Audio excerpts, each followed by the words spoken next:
Buongiorno, oggi abbiamo due ospiti importanti, ci spostiamo a Palermo e abbiamo come ospite il maestro Costantino Mastroprimiano che è anche l'esecutore delle musiche che accompagnano questa nostra celebrazione del 5 maggio e poi Ugo Casiglia che è un grande restauratore di strumenti storici.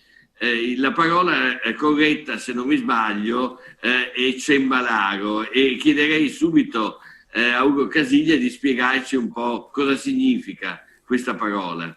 Sì, cembalaro è una parola che suona un po' strana per le nostre orecchie di uomini del nostro tempo, ma effettivamente però era il termine normalmente usato a quel tempo per riferire di colui che si occupava della costruzione degli strumenti a corde pizzicate, quindi lo strumento, il clavicembalo e gli strumenti della sua famiglia, quindi le spinette e il virginale. Quindi questo era normalmente il vocabolo utilizzato. Diciamo che io nel mio percorso evolutivo ho anche gradualmente allargato la mia visione, portandomi anche su territori nuovi e diversi, come quello del clavicordo, e poi ultimamente devo dire quello del fortepiano, che come un po' tutti abbiamo notato in questi ultimi anni ha avuto un enorme sviluppo e sicuramente un crescente interesse presso un più vasto pubblico odierno. In che condizioni sono di solito i fortepiani che lei trova? Perché non so quanto siano stati suonati negli ultimi 200 anni e in che modo appunto siano stati magari conservati, tenuti e dove. Bene, naturalmente si potrebbe dare una risposta lunghissima a questa domanda, perché ci sono pochissimi strumenti che si sono salvaguardati pressoché intatti quando sono stati conservati in istituzioni o famiglie che lo hanno anche riguardato per quello che era l'aspetto estetico dello strumento, quindi anche per il mobilio che rappresentava nell'arredamento della casa. Purtroppo, e devo dire la gran parte di essi, sono stati visti come degli oggetti che ormai desueti finivano normalmente in magazzini di stoccaggio insieme a tanta altra roba inutilizzata e quindi soggetto a quel normale degrado che è portato dal tempo, dall'abbandono e molte volte anche devastato dall'incuria dell'uomo, questo lo dobbiamo anche ammettere. Perché non so se sia vero per i clavicembali quello che si dice per i violini che devono essere sempre suonati per essere tenuti in vita. Sì, questo è anche vero, però dobbiamo pensare anche ad un aspetto diverso del pianoforte, perché il pianoforte ha avuto un'evoluzione rapida e travolgente e purtroppo modelli che si susseguivano con estrema rapidità. Quindi è successo al pianoforte quello che oggi potrebbe succedere benissimo con il nostro telefonino, che una volta che è tecnologicamente superato viene buttato via e sostituito con uno nuovo. Nel buttarlo via, professore, lei pensi un poco che uno studioso ha fatto un calcolo che circa il 96% della produzione antica è andata persa in questo modo. Quindi ciò che resta oggi dei Certo. fortepiani del tempo è veramente una esigua minoranza.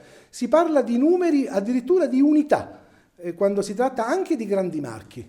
Di certi altri sono rimasti soltanto i nomi, ma neppure un reperto, neppure un monumento, anzi, volendo riprendere la parola che lei ha Certo. giustamente utilizzato poc'anzi.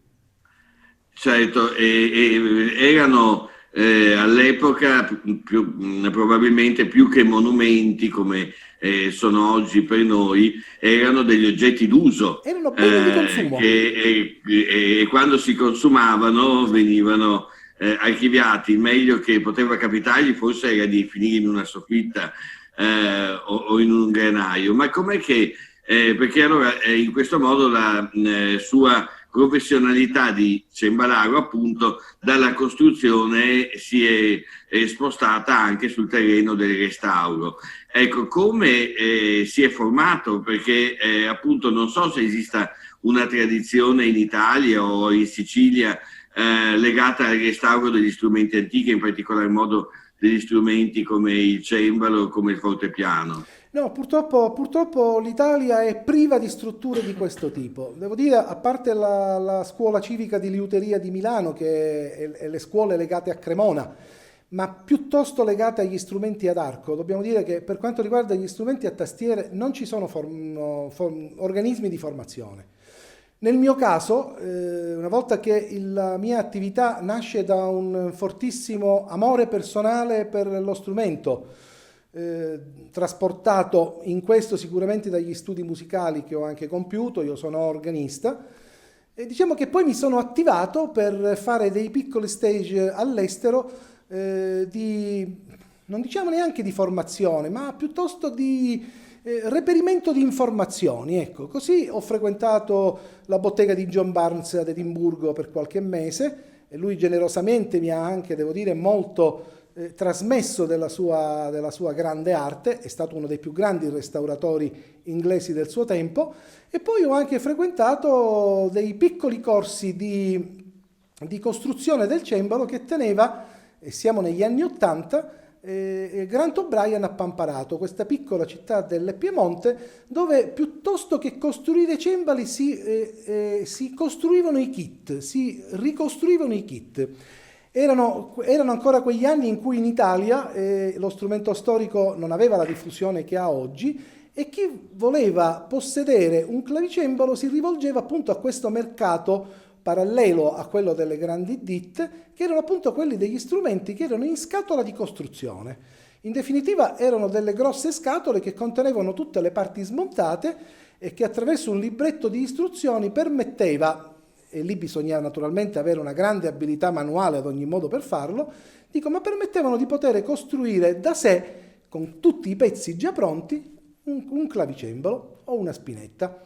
Una specie di clavicembalo Ikea. Sì, né più né meno, ma per noi, e dico per noi perché so che tanti miei colleghi abbiamo imparato anche da questi kit, naturalmente tantissimo, perché sono stati i nostri primi lavori anche, cioè molto spesso la costruzione per noi non era altro che il kit che il proprietario non era in grado di montare e che piuttosto lo affidava a qualcuno che era manualmente più capace da poterlo mettere su. E per noi quella è stata anche scuola, perché in quel modo Certo. abbiamo potuto vedere anche queste parti realizzate, anche se industrialmente, ed iniziare, devo dire, a far correre la nostra immaginazione e quella volontà e quella passione che poi ci ha portato ai risultati che tanti di noi hanno ottenuto ai nostri giorni. Senta, io so che c'è una importante differenza anche di materiali, almeno per quello che riguarda i pianoforti. Nel senso, per esempio, se non mi sbaglio, ma penso a quello che mi ha detto il restauratore che ha restaurato un mio pianoforte dell'inizio del Novecento, che anche il materiale dei martelletti è cambito, i feltri oggi sono diversi da quelli che si usavano una volta. Ecco, questo problema dei materiali, come lo affronta e come lo risolve? Benissimo, quello dei materiali è un bell'argomento perché per noi è un continuo terreno di caccia. Per esempio, al di là del problema dei legni che rimangono comunque, trovando i giusti canali, reperibili, per esempio quello delle pelli, che erano la normale copertura dei martelli negli strumenti storici, è diventato, all'inizio era un grosso problema, poi fortunatamente sono iniziate a nascere anche delle attività nuove, completamente nuove, che sono state quelle per esempio di certi piccoli appassionati che hanno iniziato a produrre in proprio le pelli o anche talvolta le corde, perché questo è un altro argomento molto sensibile per i nostri strumenti, hanno iniziato a produrle per sé e nello stesso tempo poi si sono trasformati anche in produttori per noi che appunto ci rivolgiamo a loro per questi materiali particolari. Per esempio quelli delle pelli dei martelli è un argomento importante perché le pelli che noi utilizziamo normalmente oggi per tutti quelli che sono le normali diciamo, lavori della pelletteria moderna, si utilizza una normalissima conciatura chimica. La conciatura chimica non va d'accordo con lo strumento storico, quando la concia della pelle era ancora realizzata con prodotti naturali e quindi generalmente era vegetale o addirittura ad olio. Le pelli erano molto più morbide e naturalmente la morbidezza della pelle è un dato essenziale per la qualità del suono e la timbrica dello strumento che dobbiamo realizzare. Quello delle corde, dicevo, è un altro argomento di estrema importanza. Le corde antiche, se guardiamo le corde per esempio di ferro, io dico adesso le corde di ferro, non parlo di corde di acciaio, perché le corde del pianoforte moderno sono appunto di acciaio, le corde antiche erano di ferro dolce. Ovviamente erano delle corde molto più tenere, erano in grado di sopportare delle tensioni enormemente minori e parliamo anche di un'estetica sonora che erano in grado di produrre totalmente diversa allo strumento, rispetto a quelle al suono prodotto dalle corde dello strumento odierno. Non dimentichiamo anche che talvolta anche una sostituzione con le corde, dobbiamo dirlo, sbagliate, cioè mettere delle corde troppo dure su uno strumento antico, ne ha determinato anche talvolta una deformazione, perché il carico strutturale dello strumento, che lo strumento deve tenere, chiaramente è di gran lunga maggiore. Questo carico strutturale, questo carico è talmente grande che ne ha prodotto o la distorsione dello strumento o talvolta anche la distruzione, nel senso che lo strumento poi collassa. Quindi diciamo che la conoscenza anche della storia dello strumento e della qualità e della giusta qualità dei materiali è fondamentale non solo per il restauro ma per la ricostruzione anche degli strumenti che noi costruiamo in copia appunto per la diffusione del prodotto. Ecco, nel vostro laboratorio ci sono due competenze diverse per chi restaura, diciamo così, tutto il meccanismo sonoro e per chi restaura invece la parte banistica, cioè il mobile, la struttura, oppure è sempre la stessa persona che si occupa sia di una cosa sia dell'altra. Vedo un pianoforte stupendo dietro con una specie di diga di decorazione. Quello è lavoro, direi, quasi più di falegname che di musicologo o restauratore di meccanica, però non lo so, magari è sempre la stessa persona che si occupa di tutte e due le cose. Guardi, è nostro piacere di coprire tutti gli aspetti del lavoro. Adesso che in laboratorio abbiamo anche altre due collaborazioni dopo direi quasi 25 anni di attività da puro solista nel laboratorio, e invece è proprio bello poter lavorare su tutto, e quindi io cerco anche a chi mi affianca di far sì che possa conoscere tutti gli aspetti dello strumento, perché direi che avere questo tipo di conoscenza settoriale soltanto del lavoro non sia neanche corretto per chi vuole essere come me un artigiano puro, a cui piace scegliere il legno all'origine e fare l'accordatura finale per l'esecuzione. Bisogna avere un quadro completo della situazione. Piuttosto questo tipo di soluzioni specifiche per competenza direi che è qualcosa che sa di industriale e a cui io non mi ci vedo. Ma senta, lei come si è avvicinato a questo lavoro? Cioè lei suonava, si è avvicinato da musicista, si è avvicinato perché la affascinava appunto il mondo degli strumenti e quindi più dal punto di vista tecnico che dal punto di vista dell'esecuzione? Qual è la sua storia? Quindi la mia storia è quella di un musicista che fa un normalissimo percorso di formazione in conservatorio, diplomandomi in organo e composizione organistica, riuscendo a rientrare anche nei primi anni in quei normali passaggi che in conservatorio permettono anche l'insegnamento. Però l'organo, veda, è uno strumento particolare, uno strumento che è complesso e direi che inevitabilmente porta l'organista anche ad aprire le finestre dell'organo, entrare dentro e vedere com'è fatto, ma com'è fatto anche per poter aggiustare quella qualche cosa che normalmente non funziona, il tasto che non suona o quello che rimane sempre costantemente suonante all'inserimento del registro, o i normali lavori di accordatura, per esempio, dei registri ad ancia dell'organo. Quindi diciamo che io così ho avuto il primo contatto diretto con la materia sonora, proprio con le parti di cui lo strumento è fatto. Devo dire però, anche per completezza, che mi ritrovo fortunatamente un'abilità manuale che ho sempre coltivato da piccolo. E quindi le due passioni, poi, quello di una spiccata manualità e il piacere della musica e degli strumenti musicali, si sono piacevolmente sposati in questa attività che è in grado di soddisfare tutti e due questi aspetti e che da qualcuno all'inizio è stato visto un po' come un atto di arroganza, qualcuno addirittura come una follia, se pensiamo a chi mi stava strettamente accanto, che mi ha visto rinunciare al 27 sicuro del conservatorio per affrontare un'attività imprenditoriale negli anni '80 che chiaramente aveva tutti gli aspetti di incertezza, chiaramente, che un'attività imprenditoriale può anche avere. Però devo dire, ho potuto guardare lontano a questo, perché erano anche gli anni '80, quegli anni in cui in Italia iniziava a farsi strada l'interesse per lo strumento storico. E io mi sono trovato così pronto ad essere anche uno dei primi. E questa è stata sicuramente una chiave per il successo dell'attività che poi il laboratorio ha avuto.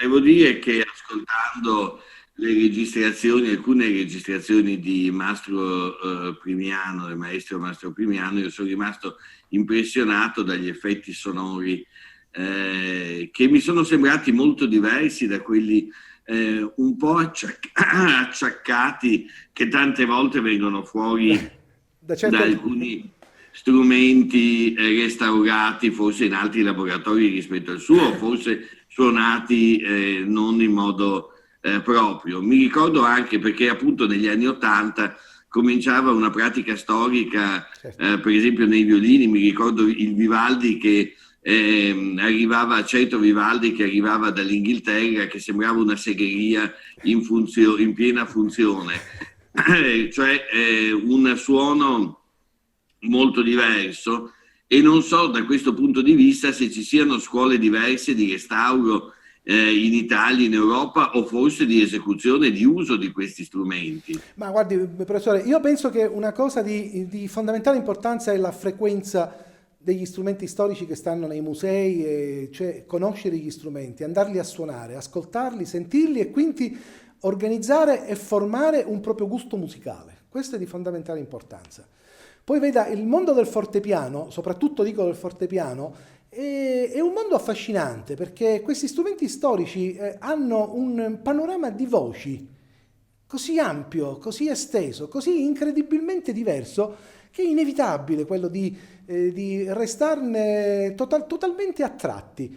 Chiaramente il momento in cui si entra in questo tipo di logica e si entra anche con la materia sonora nelle mani e lo si deve costruire questo suono, ma è un momento di miracolosa meraviglia questa, sicuramente. E poi metterlo nelle mani del maestro Costantino Mastro Primiano, che è un caro amico che mi segue, che ci seguiamo, devo dire, anche da tanto tempo, poi è veramente un'esperienza straordinaria. La sua, se posso usare il termine bottega, che però mi pare È giusto. il termine appunto adatto, perché botteghe sono i grandi luoghi in cui dal Medioevo in poi si forma questo Certo. tipo di abilità, e spesso si forma di padre in figlio. Lei ha una generazione nuova che si sta affacciando, che è interessata, oppure i suoi figli stanno prendendo direzioni tutte diverse, No, insomma? no, no, da questo punto di vista sono un uomo fortunato perché la mia bottega, e mi piace il termine bottega perché la bottega sicuramente è il termine con cui in modo più adatto si definisce un mestiere d'arte, quale può essere la costruzione degli strumenti musicali. Ed oggi essere affiancato da mio nipote Giuseppe Giannola, che ho voluto prendere e portare, avendo visto le sue straordinarie abilità manuali, e quindi portarlo qui in laboratorio e oggi vederlo completamente attivo qui da me. E poi naturalmente anche mio figlio, che adesso è un mio totale sodale in questo lavoro. Questo sicuramente mi rende un uomo felice e soddisfatto del percorso fatto. Ho lavorato tanto, ho prodotto e sicuramente lascerò qualche cosa dopo di me, appunto nell'abilità che loro ormai sono in grado di poter esibire tal quale alla mia, guardi. Ma gli strumenti da dove arrivano? Soprattutto dalla Sicilia o anche da fuori? Ma il lavoro arriva da fuori, dalla Sicilia arriva pochino, devo dire c'è tanto lavoro che arriva dall'estero soprattutto. L'estero è sicuramente almeno il 50% del lavoro della nostra azienda. E poi anche l'Italia chiaramente va sempre più, sempre gradualmente, direi anche lentamente, recuperando il terreno perduto anche nelle attività di restauro. Ecco, questo sì. Le è mai capitato che le arrivasse uno strumento e di rimandarlo indietro? No, non è È mai successo. irrecuperabile. No, non è mai successo, devo dire, perché intanto non arriva qui mai uno strumento prima che io ne prenda visione. E quindi ovviamente devo rendermi conto esattamente di che cosa si deve fare. Ad ogni modo, uno strumento non viene mai abbandonato. Si potrebbe fare anche un restauro conservativo, come è successo per esempio per uno strumento che adesso sta esposto alla Galleria Estense di Modena, dove si è proprio con il curatore della collezione deciso di farne un restauro che permette di tenerlo in mostra nei locali della galleria, ma piuttosto non averlo funzionante, per ragioni varie naturalmente, perché chiaramente essendo dei manufatti prodotti di legno e il legno purtroppo è anche un materiale deperibile, talvolta il restauro è poco auspicabile. Ecco, quando lo strumento è estremamente tarlato e quindi non è più in grado di reggere alle tensioni delle corde, si pensa piuttosto a preservare il monumento piuttosto che finisca di cadere. Certo. E posso chiedere al mastro Primiano, come mai appunto di preferenza lui usa le tastiere storiche, come mai per dire così si trova in quella bottega che è un po' come se fosse casa sua.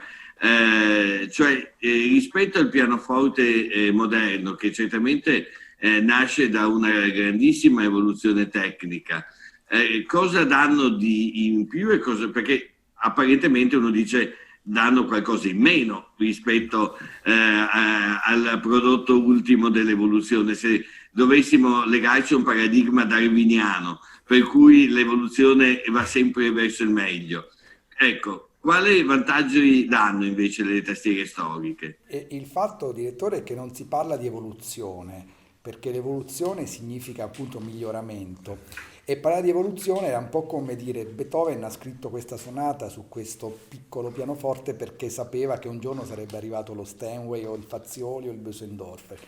Invece no, dobbiamo entrare nell'ottica che indipendentemente dalle caratteristiche del manufatto e quindi dello strumento, tutti i compositori, soprattutto i grandi, ma questa è una questione di capacità e di qualità del compositore, non dello strumento, hanno scritto la migliore partitura possibile per le capacità meccaniche, tecniche e sonore dello strumento stesso.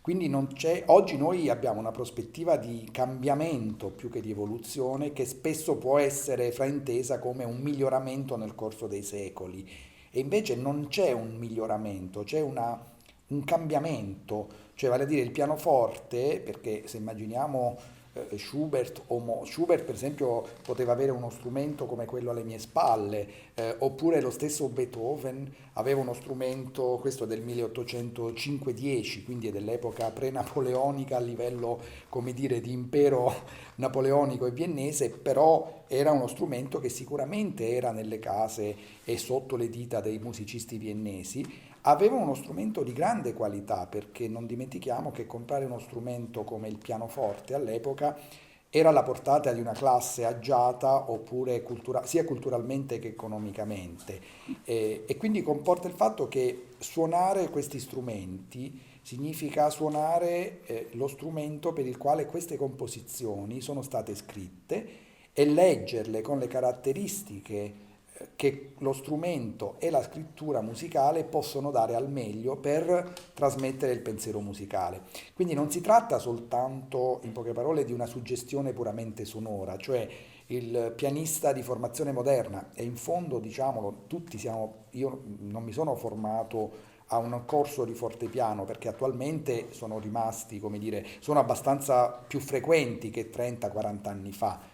Mi sono formato su un pianoforte moderno, sul corso di pianoforte in conservatorio, comunque quelli accademici, ma il modo in cui si fa la ricerca e si capisce con la frequenza e con quello che è il modo di leggere, di tradurre la partitura su questi strumenti E diciamo che è il modo in cui la partitura viene veramente a essere resa in maniera giusta, ma giusta nel senso di assoluta, perché per carità non esiste un solo modo di eseguire una partitura, ma sicuramente a fuoco, nel senso che l'equilibrio fra le regioni, cioè fra la regione grave e la regione acuta, il modo in cui è scritto, anche non so, per esempio, il tipo di musica che veniva scritto prediligeva alcune caratteristiche sonore in relazione alla tipologia di strumento dell'epoca, piuttosto magari di un'epoca precedente o futura.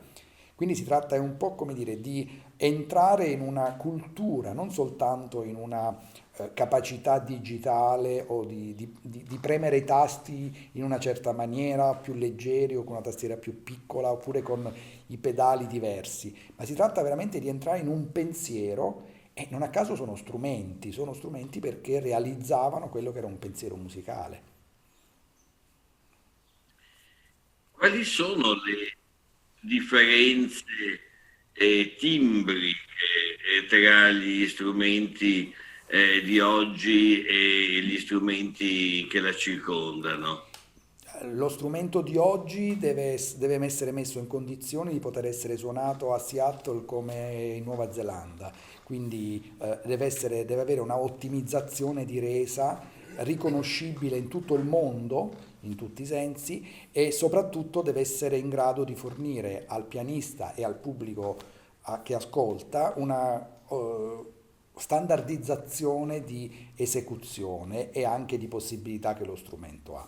A differenza che nel passato dove, questo Ugo lo può, nella sua attività, insomma, è un po' il punto di partenza quando prende in esame uno strumento, cominciare a capire a quale area geografica appartiene, se è uno strumento viennese, se è uno strumento inglese, se è uno strumento francese, se è uno strumento di ascendenza di scuola francese o viennese, perché ogni strumento parlava una sua lingua, ogni strumento aveva un suo modo di parlare veramente attraverso la musica.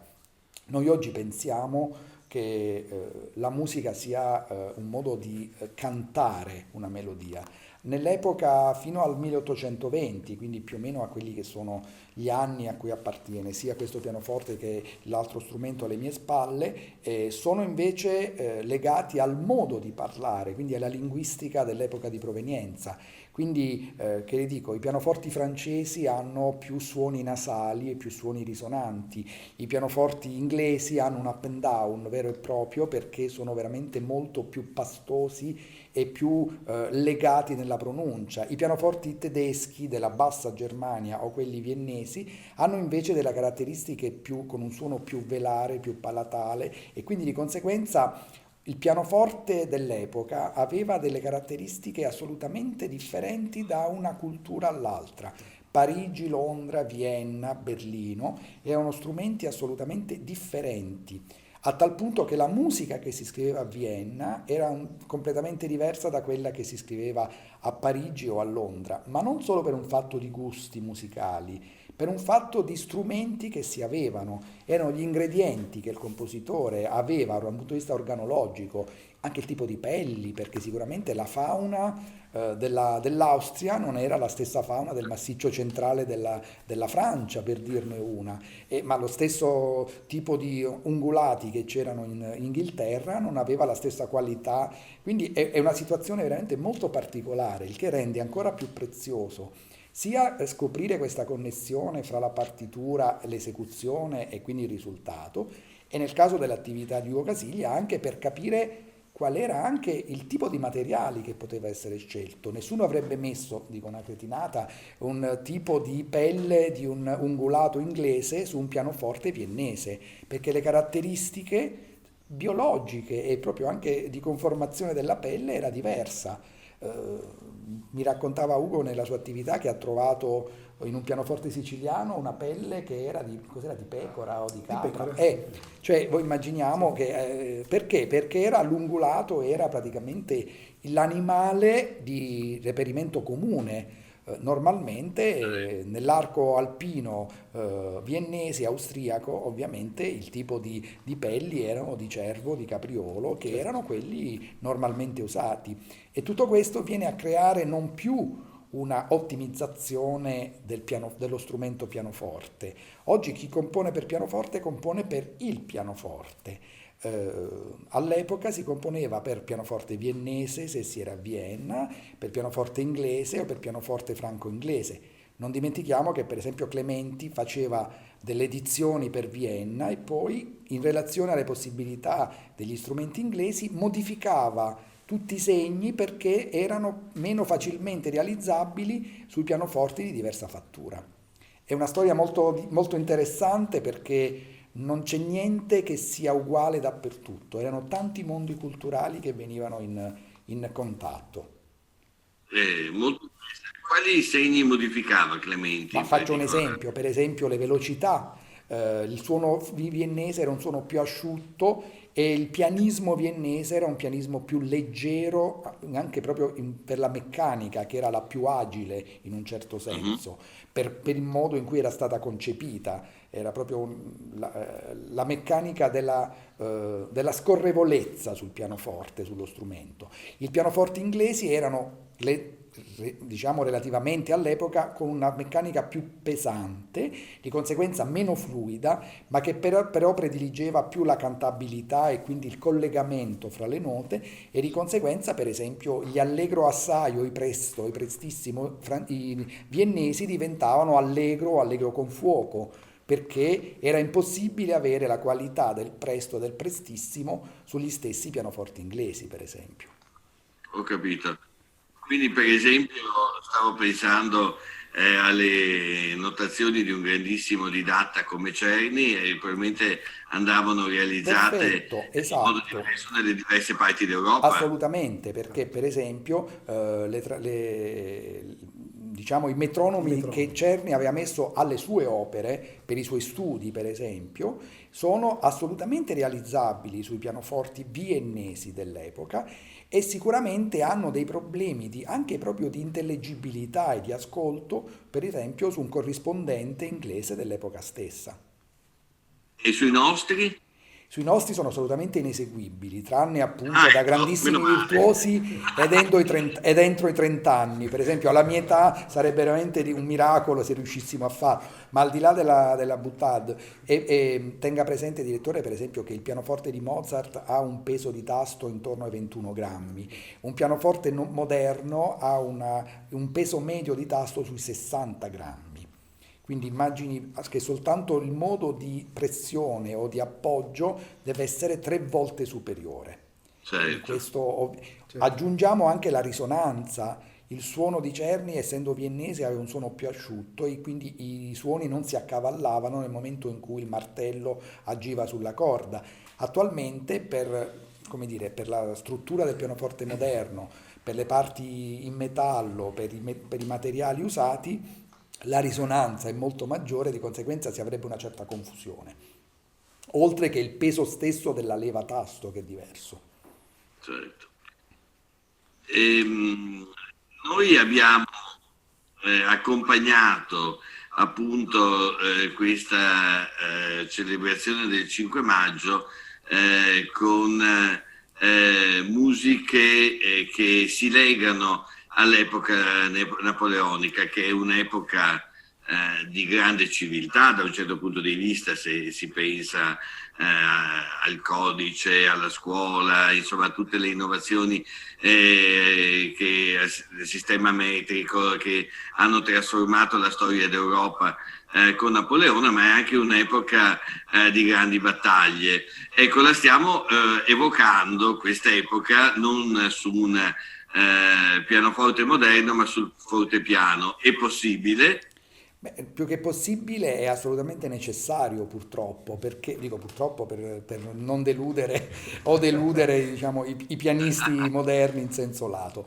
E ovviamente questo genere di letteratura, di rievocazione delle battaglie sugli strumenti a tastiera è una tradizione che viene dal 5 e dal 600, perché già sull'organo e già sul clavicembalo c'erano rievocazioni di battaglie, oppure proprio formalmente erano con quelli che erano dei codici guerreschi, che potevano essere i tamburi o gli squilli di tromba o certi ritmi puntati, rievocavano appunto l'ambiente militaresco che, come dire, Certo. c'era in un certo senso. È ovvio Le che marce, per le esempio, le marce, ma non marce. solo le marce, anche perché, per esempio, teniamo presente che la musica militare, che oggi noi un po', come dire, la vediamo un po' in disparte, prima di tutto faceva parte della corte anche, non soltanto delle parate o delle battaglie, ma soprattutto aveva delle caratteristiche timbriche. Faccio un esempio, tutti i vari clarinetti, anche le trombe, il clarinetto stesso, prima di entrare nella formazione dell'orchestra sinfonica o classica, per dire accademica, era uno strumento puramente militare, che poi arrivò a essere usato anche come organico di fiato, dei fiati nelle sinfonie, per esempio, di Haydn, eccetera, eccetera. Quindi nella musica militare c'era uno stilema di musica. Pensiamo che, per esempio, il primo concerto di Beethoven è un concerto militare, perché l'orchestrazione è tipica di quelle che erano le cosiddette bande militari, per cui c'erano i timpani, quindi le percussioni, i flauti e certi ritmi che erano i ritmi di marcia e possibilmente i ritmi binari, come è appunto l'indicazione della marcia stessa. Quindi l'indicazione della musica militare in questo periodo, fra fine Settecento e i primi 2 decenni, ci sono concerti militari che sono stati scritti anche da grandi pianisti viennesi dei primi anni dell'Ottocento. A maggior ragione unendo quello che era una moda, come dire, sociale, perché non dimentichiamo che il concerto non era il recital, quello non esisteva, ma era l'occasione per presentare un virtuoso con l'orchestra oppure una forma di composizione complessa come erano le fantasie, le sinfonie, scusate, o le ouverture. Nel momento in cui c'era la battaglia, sul pianoforte, veniva un po' a essere in piccolo, cioè con uno strumento solo, quella che è una rievocazione di una grande scena sia storica, perché in un certo senso non c'era la radio, era un modo, non c'era nulla che potesse trasmettere un reportage. Si affidavano o alle figure, quindi all'arte figurativa, oppure si affidavano a questi che erano degli affreschi rievocativi da un punto di vista timbrico. E questo, per ritornare al discorso di prima, era, come dire, possibile perché la tastiera dei pianoforti dell'epoca aveva grandi differenze timbriche a secondo delle zone. Per cui faccio un esempio, la parte grave poteva supplire a quello che era un rullo dei tamburi, come per esempio, oppure come nel caso delle composizioni dedicate a battaglia, allo scoppio di una bomba o di una granata, oppure addirittura a quello che era la catastrofe, magari perché cadeva un pezzo di artiglieria cosiddetta pesante, oppure poteva indicare nella parte media, per esempio, il ritmo di terzine era il ritmo della cavalleria, perché evidentemente era il ritmo del galoppo nel momento della carica, come per esempio il sibilo delle granate o comunque dei proiettili era fatto con delle veloci scale nella parte acuta. Quindi la cosa divertente era non tanto la rievocazione del fatto, quanto la trasfigurazione timbrica che questi effetti di guerreschi, di battaglia, veniva a essere fatto grazie alla conformazione timbrica che gli strumenti stessi avevano. E c'è un grande cambiamento dal punto di vista appunto timbrico tra l'epoca del clavicembalo e quella del fortepiano, cioè il fatto che ci siano compositori come Clementi che non solo si affidano a questo strumento, ma in un certo senso ne promuovono lo sviluppo, ne seguono con attenzione la costruzione. Ecco, cosa cambia in questo passaggio? Allora, c'è un cambiamento puramente organologico in cui comunque il pianoforte e il clavicembalo, almeno fino alla Rivoluzione francese, convivono e continuano a convivere, pur essendo diversi, perché il clavicembalo è uno strumento a corde pizzicate, il pianoforte è uno strumento a corde percosse. L'intuizione di Cristofori fu proprio questa, quello di graduare il suono, quel piano e quel forte a secondo della percussione con il martello della corda. E quindi ovviamente alla base c'è questo.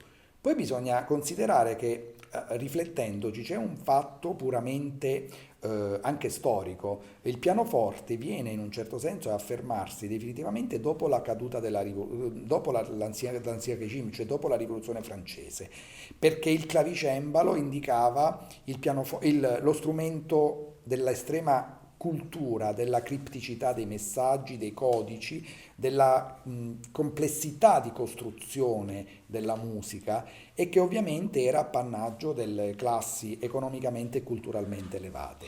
Pensiamo a quello che successe ai clavicembali in Francia, completamente distrutti, bruciati, e quindi erano come dire, il simbolo della nobiltà e del potere. Il pianoforte invece a poco, sia grazie agli inglesi che non ebbero questa rivoluzione francese, tant'è vero che poi Clementi, Broadwood, molti di quella che è la storia dell'evoluzione del pianoforte avvenne principalmente in Inghilterra alla fine del Settecento, cominciarono a pensare a un aspetto mercantile del pianoforte, cominciarono a entrare i pianoforti a tavolo nelle case, e quindi cominciarono a diventare un uso comune anche della borghesia che voleva imitare la cultura che non aveva, ma che aveva come potere economico. Aggiungiamo che durante l'epoca napoleonica nacque quello che è il modo anche di insegnare la musica attraverso il conservatoire. A Parigi il conservatoire ha dettato la stessa, come dire, norma, la stessa normalizzazione, tant'è vero che l'École normale de musique è proprio l'école che viene a essere normalizzata dai dettami napoleonici, con quello che per esempio si studia il pianoforte, non c'è il clavicembalo, ahimè si studia il do maggiore perché è facile, tutto bianco, non ha i tasti neri. Ci sono, nell'importanza dell'istruzione musicale, poi della completa diffusione del pianoforte, anche questi dettagli in cui Napoleone e quello che è il Conservatoire a Parigi sicuramente ha dato adito per la diffusione moderna, la concezione moderna dell'istruzione musicale, per esempio al pianoforte. Quindi di conseguenza il clavicembalo era rimasto veramente molto a côté di tutta questa formazione, anche se non era mai definitivamente scomparso, perché se noi pensiamo che nel 1840 più o meno, all'inizio degli anni 40, a Londra Moscheles faceva i concerti con il pianoforte e con il clavicembalo. Quindi diciamo che quindi c'era sempre stato un interesse anche di reperto forse di quello che era uno strumento che però veniva suonato con una tecnica che abbiamo dovuto, come dire, riscoprire, perché nel frattempo l'approccio pianistico aveva avuto la meglio su quello, diciamo, clavicembalistico.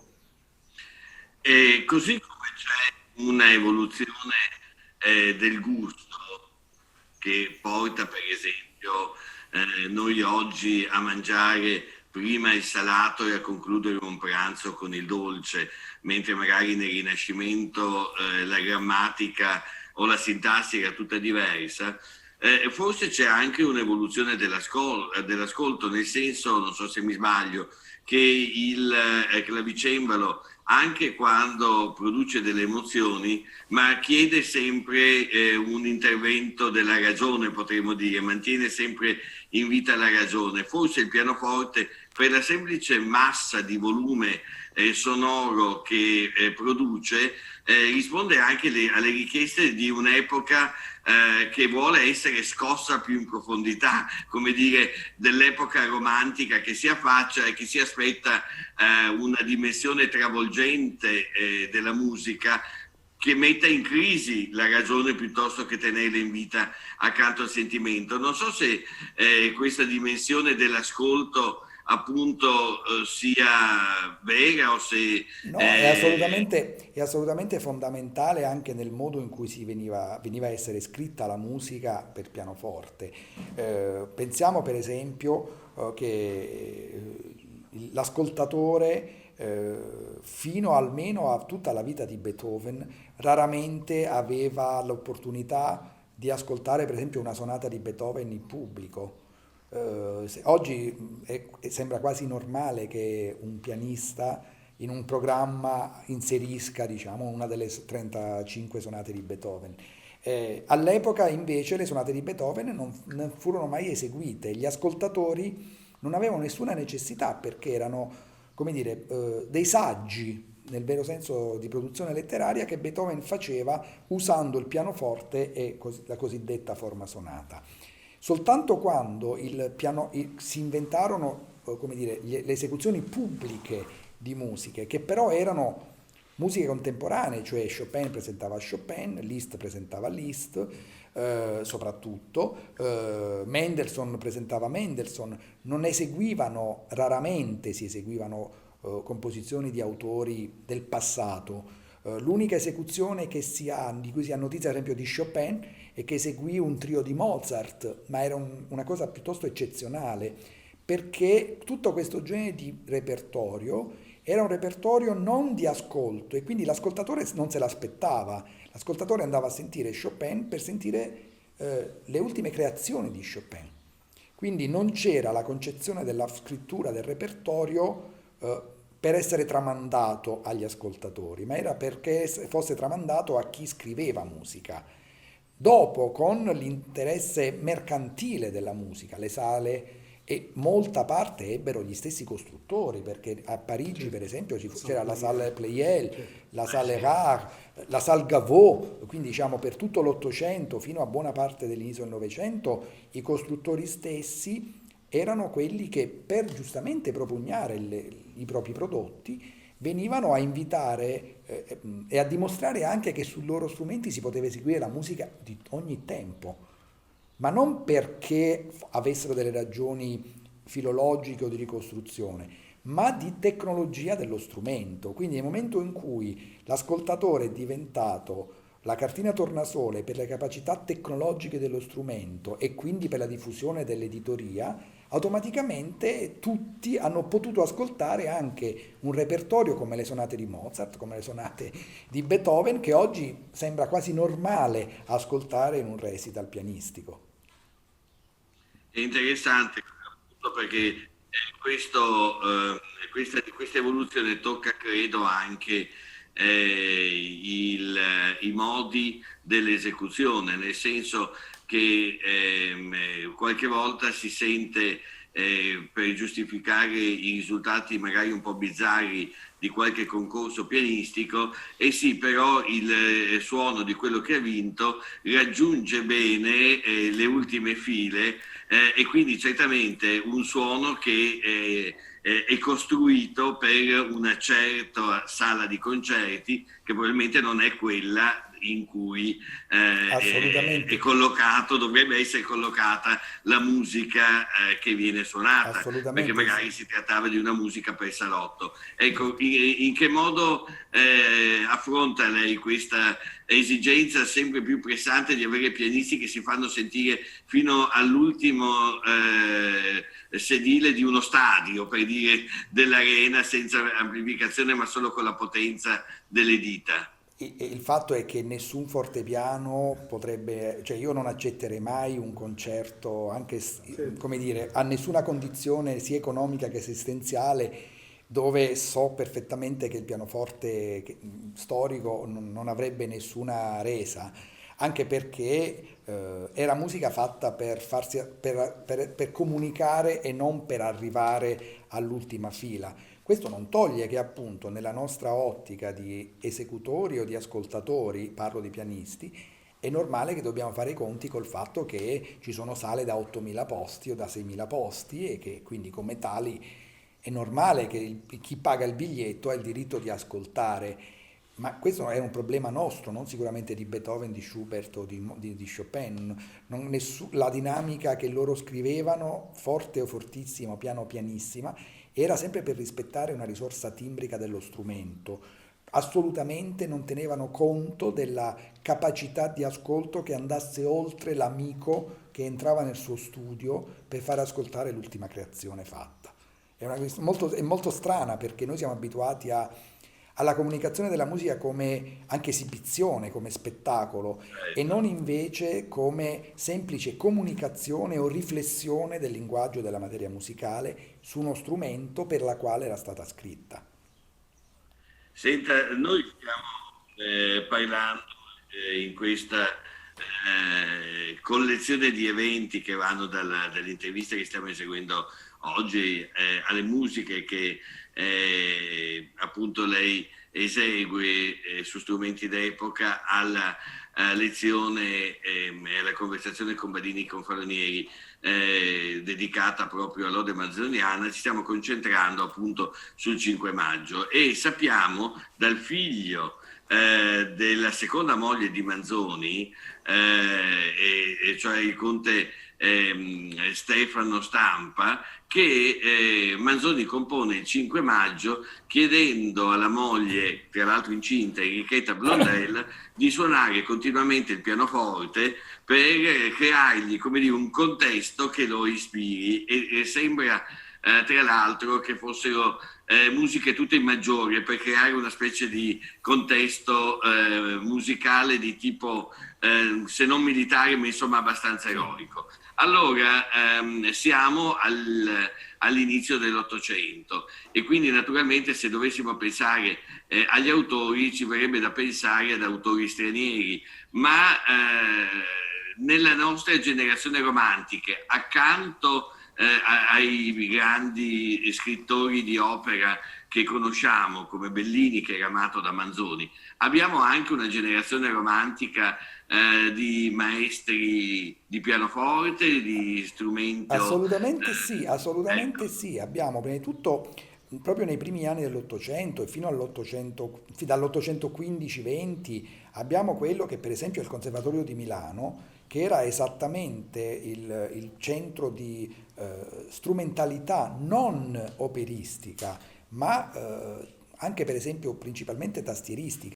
Immaginiamo che proprio al Conservatorio di Milano, quindi in territorio italico, l'Italia, come dire, insomma, sarebbe dovuta ancora essere costituita, ma abbiamo per esempio il metodo di Pollini del 1811-12, adesso gli anni sono quelli, che viene praticamente ad essere il metodo più moderno nell'Europa continentale per tastiera, dove si teorizzano per esempio il tocco, dove si teorizza l'uso del pedale, sono tutti argomenti molto particolari perché per la prima volta vengono fatti e vengono fatti in Italia e non per una questione dell'opera o del teatro musicale. Aggiungiamo Assioli, aggiungiamo per esempio tutta la scuola di Fumagalli, di altri praticamente, fino ad arrivare poi dopo, insomma, a Martucci, a Sgambati, sono tutti compositori italiani che dall'inizio dell'Ottocento fino a tutto l'Ottocento non abbracciano il credo del teatro musicale per una questione non di incapacità, ma veramente di convinzione, sia di formazione, perché hanno tutti legami con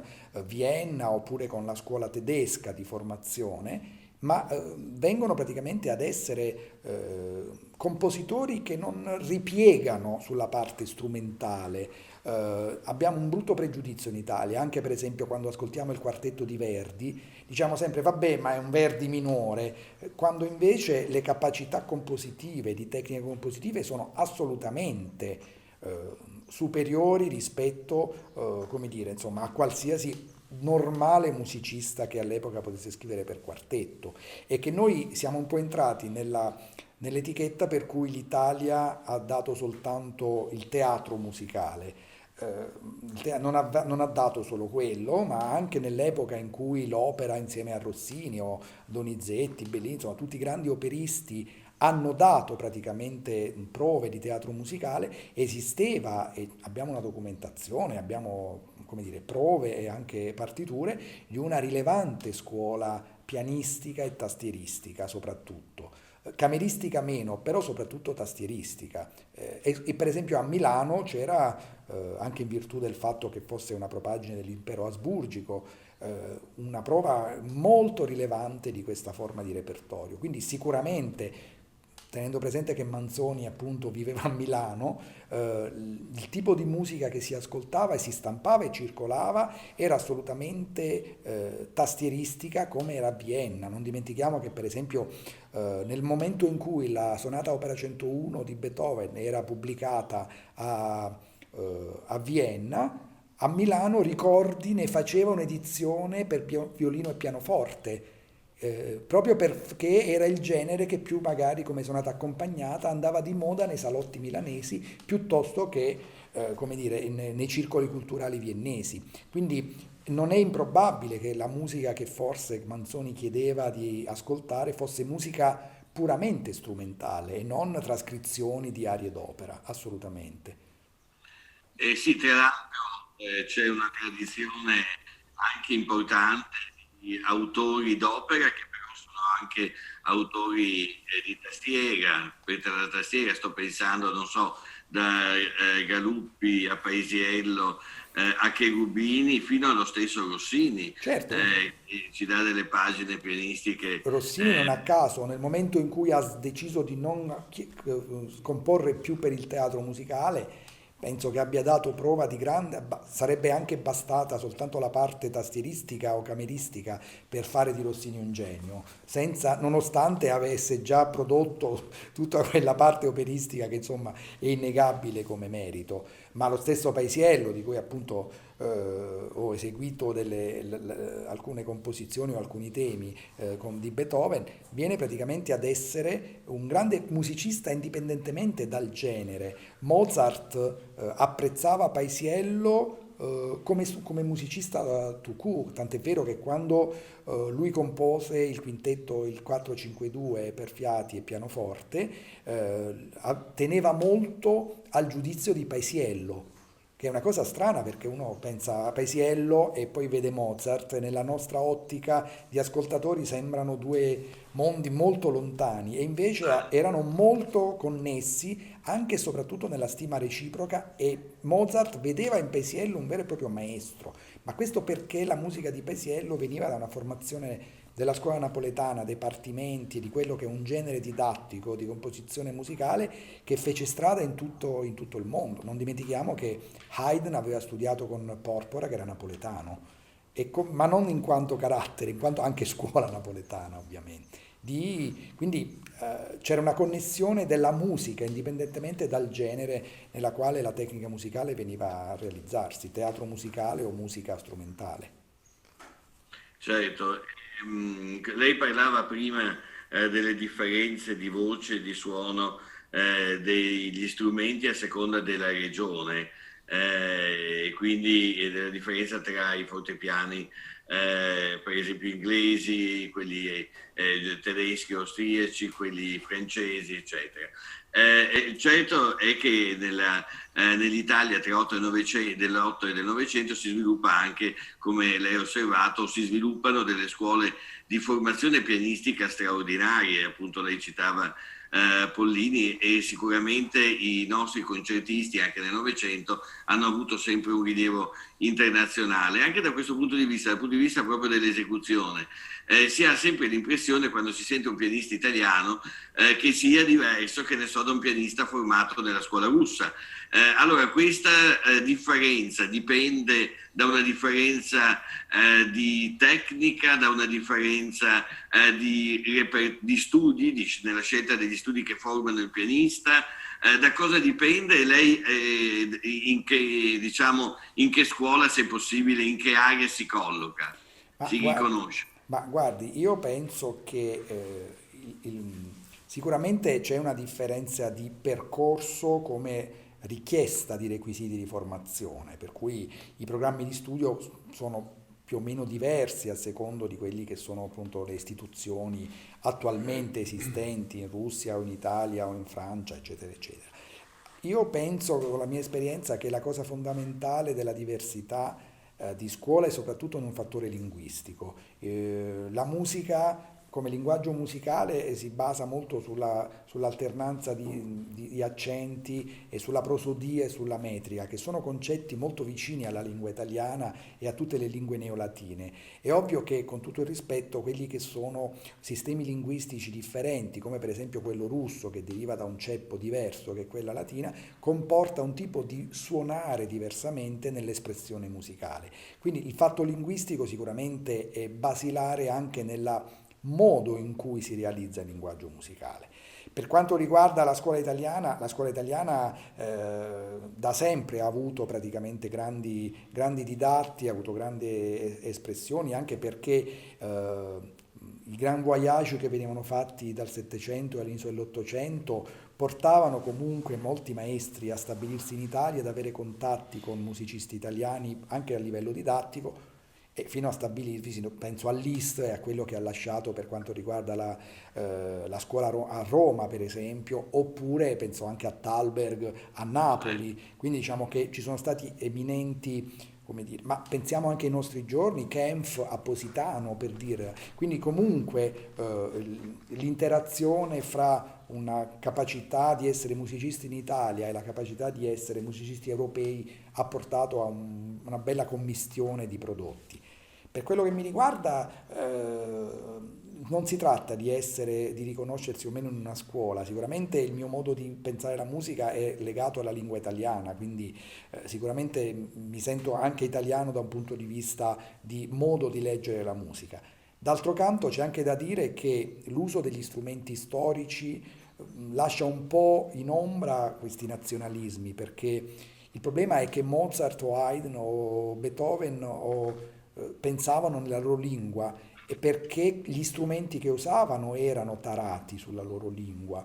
Non a caso il loro modo di scrivere per strumenti viennesi, e tutti e tre erano di area tedesco-viennese, non lascia dubbi. Il problema in questo caso, per esempio, è il mio, o comunque il nostro, perché non essendo di madrelingua tedesca, io devo conoscere per esempio alcuni aspetti glottologici dell'emissione di suono, del tipo di suoni velari, palatali, dentali, soffiati, che per esempio noi nell'italiano non abbiamo, ma non è neanche giusto suonare Beethoven in italiano, perché anche Beethoven, quando compone le ariette in italiano di Metastasio, lo compone in maniera grammaticalmente e metricalmente esatta, ma non assolutamente di assonanza, perché lui non pensava in italiano. Quindi lo strumento storico comporta anche questa difficoltà, quello di pensare nella lingua in cui il pianoforte, lo strumento e il compositore hanno scritto.